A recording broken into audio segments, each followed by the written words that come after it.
अस्सलामुअलैकुम वरहमतुल्लाहि वबरकातुहू। नाजरीन, उम्मीद करते हैं कि आप लोग खैरियत के साथ होंगे। ये बाबा जी क्या कहते हैं और जिहाद कैसे कहते हैं, आप वीडियो को देख सकते हैं। वो क्या कहते हैं। जिहाद की परिभाषा हमें अपने आप मालूम हो गई आपकी जीवनी पढ़ने के बाद कि अन्याय, अत्याचार और आतंकवाद को रोकने के लिए जब सारे प्रयास विफल हो जाएं तो जो अंतिम प्रयास युद्ध का होता है वो जिहाद का युद्ध होता है। जिहाद में केवल युद्ध नहीं है, जिहाद में केवल युद्ध नहीं है। जिहाद का मतलब है कि अन्याय अत्याचार के विरुद्ध कोई भी प्रयास करो, किसी भी तरीके का प्रयास, वो जिहाद है। इसके लिए हमने गहराई से इस्लाम का अध्ययन किया, सनातन वैदिक धर्म के बारे में हम सब जानते थे और हमने ये तय किया कि हम लोगों को बताएंगे। क्यों? आप जरा सोचिए कि इस देश में 25 करोड़ मुसलमान हैं और 1 अरब 7 करोड़ के लगभग हिंदू हैं। ये मैंने सोचा तो मुझे लगा कि श्रीमद् भगवत गीता, श्री रामचरितमानस, इस पर बोलने वाले बहुत लोग हैं।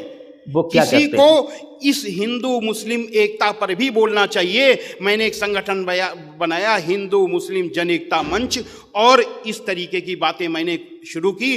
आग में पानी डालना शुरू किया हमने। जिहाद की परिभाषा हमें अपने आप मालूम हो गई आपकी जीवनी पढ़ने के बाद कि अन्याय, अत्याचार और आतंकवाद को रोकने के लिए जब सारे प्रयास विफल हो जाएं तो जो अंतिम प्रयास युद्ध का होता है वो जिहाद का युद्ध होता है।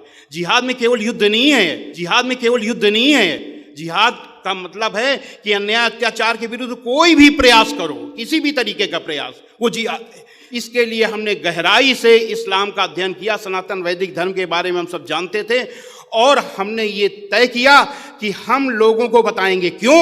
आप जरा सोचिए कि इस देश में किसी नेक काम में कोशिश करने को जिहाद कहा जाता है। किसी नेक अमल में कोशिश करने को जिहाद कहा जाता है।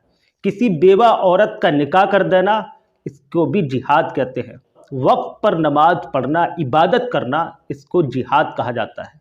किसी यतीम बच्चे की, जिसके माँ बाप मर चुके हैं, जिसके वालिदैन उसकी ज़िंदगी में फौत हो चुके हैं, उसकी किफ़ालत करना, परवरिश करना, इसका नाम जिहाद होता है।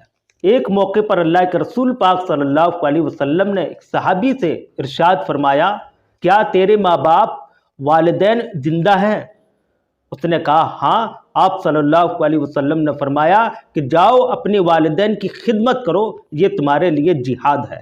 किसी नेक काम में कोशिश करने को जिहाद कहा जाता है। किसी नेक अमल में कोशिश करने को जिहाद कहा जाता है। जिहाद का मतलब ये नहीं है कि युद्ध किया जाए, जंग की जाए, तलवार उठा ली जाए, इसका मतलब ये नहीं होता है। जिहाद का मतलब ये है कि अपनी जात से किसी का भला करना, किसी को फायदा पहुंचाना, इसका नाम जिहाद है। कुरान मजीद के अंदर है कि जिसने एक इंसान को कत्ल किया, जानबूझकर कत्ल किया, उसने पूरी इंसानियत का कत्ल